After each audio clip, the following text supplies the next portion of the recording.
Hello there, I'm a nerd named Ryan, and I just wanted to do a quick kind of impromptu video here, giving my kind of initial thoughts on the first two episodes of X-Men 97. So let's talk about it. So I watched the first two episodes of X-Men 97 when they dropped on Wednesday, but I did want to just watch the first two episodes again this morning before doing a video about them, just to watch them without the kind of, the nostalgia goggles on. Nostalgia is a very powerful thing, and I have a lot of nostalgia for the 90s X-Men show.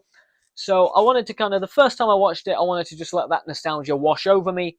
And then this time I wanted to see if the show kind of holds up when you kind of go away from that nostalgic element. And for me, it really does. So I'm just going to give a few thoughts on the first two episodes, which I really enjoyed. So let's get to it. Okay, so straight away, literally from the opening seconds, this show was fantastic because we start off with the opening titles. Not only do we get the classic X-Men theme back, but also we have the title sequence recreated. Now, there are a few new elements to the title sequence that they've added, but there are entire sequences that are basically just redrawn and reanimated from that original from the original X-Men intro, the bit with Cyclops, the bit with Beast and Wolverine. Those are all just pretty much recreated with this new animation style. I really, really like that because this show is a continuation of X-Men rather than a reboot. So I like that they have those kind of little bits of attention to detail. The second episode as well starts off with a recap, and it has the previously on X-Men bit, which you need. So I really kind of appreciate the sort of consistency in kind of committing to the aesthetic and the style of the old show. So yeah, I really appreciate that whole, tying it back into the original show with things like the title sequence and the recap. That's really, really cool. I know on Disney Plus they do this for all shows, but when they put the little skip intro thing up at the bottom of the screen, I'm like, that feels wrong doing that for X-Men. You need the theme and the opening titles, because that otherwise it doesn't feel complete. It doesn't feel like I've really watched X-Men unless I've had that intro to hype me up. So I don't know. So really appreciated the opening titles, and it really kind of set the tone for what was to come, because as a continuation of the 90s show, they sort of keep the aesthetic and the style and the feel of the 90s show, and I really appreciated that. Now, obviously, it is done with more modern animation, so it's a lot brighter, it's a lot more fluid, it's more slick than the kind of original 90s animation. But I do appreciate that they try to make it kind of as retro looking and as 90s looking as they can, because again, not only is it a continuation of the 90s series, it is still set in the 90s. We do still have attempts at 90s slang, some of which works, some of which doesn't. Yeah, there's some slang that feels very out of place here, but mostly I think it does well at that kind of 90s feel. And again, the animation, even though it's kind of more modern and it's brighter and uses digital coloring and stuff like that, it does still have that feel. It maintains that kind of continuity and that consistency in look and style to the original 90s show, which I really, really appreciated. We also get some of the original voice cast back to reprise their roles. They do a great job, as do the new voice actors. The voice acting is all pretty solid in this show. Really, really liked that. So yeah, the nostalgia factor is a big part of this, but what I really appreciate is that the nostalgia they never let the nostalgia get in the way of the storytelling. I think there are some shows and movies in recent times that have kind of used nostalgia sort of in place of telling a good story. It's like, oh, we don't, like nostalgia bait is something that's very hit and miss for me. I think sometimes it looks very gimmicky. It feels very forced, and it feels like, we don't have it sometimes can feel like it's to kind of save the poor storytelling. Just, throw in some nostalgic stuff, throw in some references, some Easter eggs and stuff like that. X-Men 97 has a lot of Easter eggs, has a lot of references, and has that kind of, nostalgic quality to it, but it never detracts from the story. It never takes away from the story. We pick up a year after the events of the series finale of the original show. Professor X is gone. Cyclops is trying to keep the X-Men going. And, we sort of go from there. We use that as our basis, and we go from there and tell a really good story in this first 2 episodes, at least. There's some really good stuff here. I really like what they're doing with Cyclops. I think Cyclops is a character who was kind of done dirty in the movies. He's not sort of treated with the utmost respect in the movies. The movies are very much, Wolverine and friends. That's how I've always kind of felt about a lot of the X-Men movies. Maybe not so much the first two, but like a lot of the later ones, I'm like, yeah, this is just Wolverine and friends. But I think the original the '90s show really kind of made Cyclops feel like a badass and like someone who would be a good leader for the X-Men. And they kind of lean into that here. He's fantastic in this. They utilize his powers in a lot of interesting ways as well. He like repels himself back at one point. He like stops himself plummeting to Earth at one point by blasting his laser eyes at the ground, which is a really stupid, very sort of comic book solution to a problem, but I kind of love it. I love how there's a lot of comic book bullshit in this, and I love that all so much. I think it's all just brilliant. And again, it's very fitting to the '90s cartoon, which had some ridiculous moments as well. There's also some bits in this. I like some of the choices here. Like, we have kind of like the old school, like, wipes, and like there's an X wipe at one point, which is really cool. Again, that's like something they would put in the '90s show. Something else I noticed, like in the '90s show, you have like just a lot of close-ups of like just people's eyes and stuff, like extreme close-ups. And obviously at the time that was done because of to hide the kind of limitations of the animation and the budget. They kind of keep that here, even though this is clearly looks like a bigger budget show. They still kind of do that for the sake of consistency, and I kind of like that.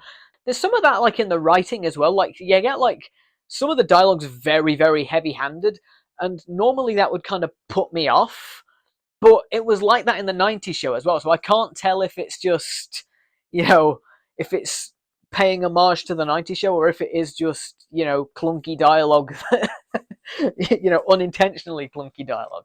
But I think it kind of fits here. I think it kind of works. It's not a perfect show, and I understand that, this is only the first 2 episodes. Like, it could easily jump the shark and take a nosedive at any point, and it might do. I mean, there have been some Disney Plus shows in the past that have done that. But for just the first 2 episodes, watching them first to get that kind of wave of nostalgia, and then watching them again to see how they hold up as, actual, just as an actual story in itself, I think it really works.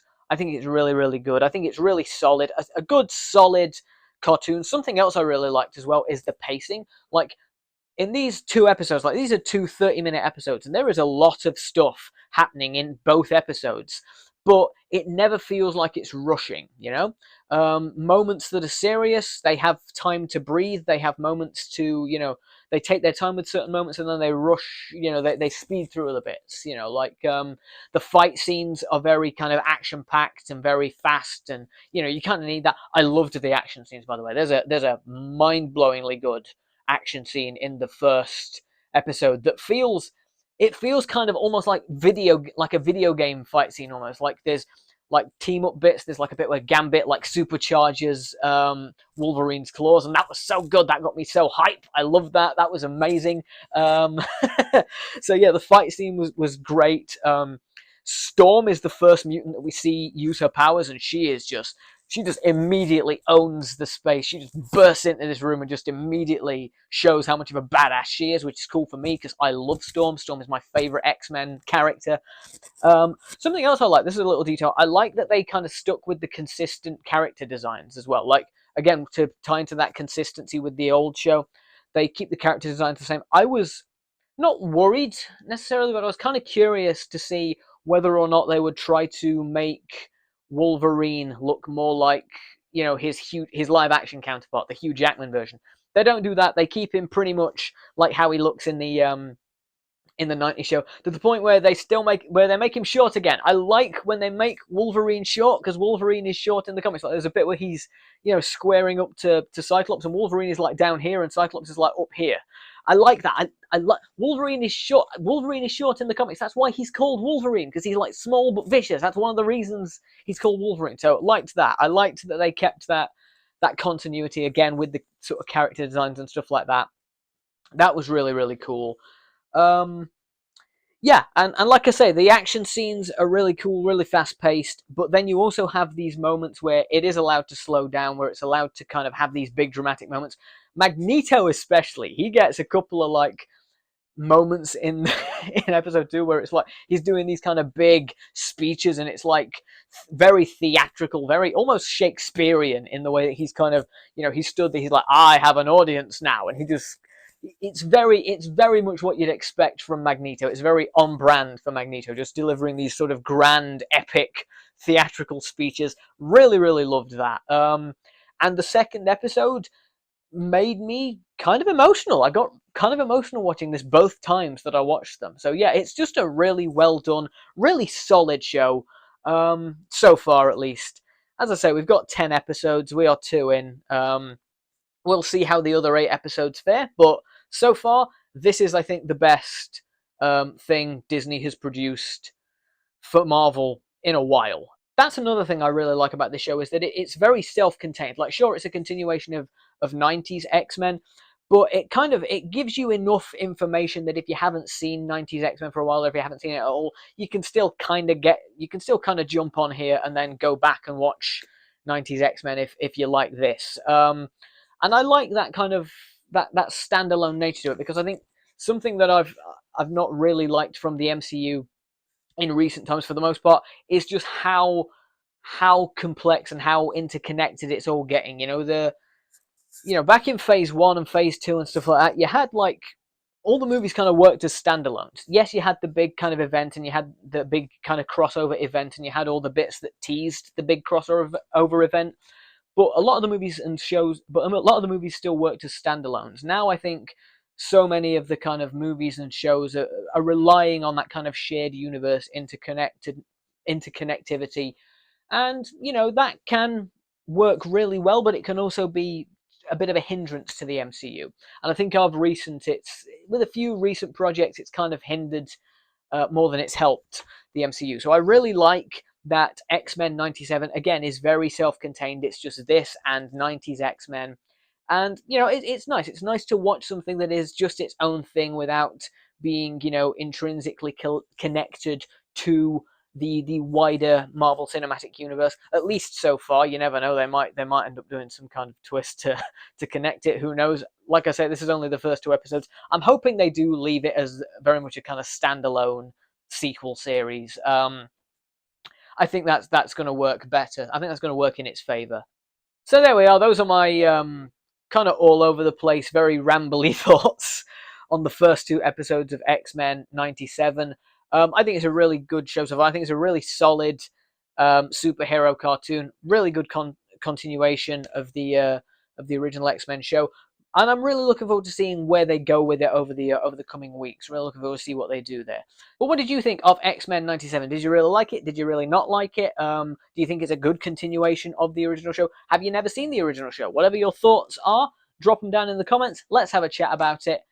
Thanks so much for stopping by, and I'll see you when I see you. Bye.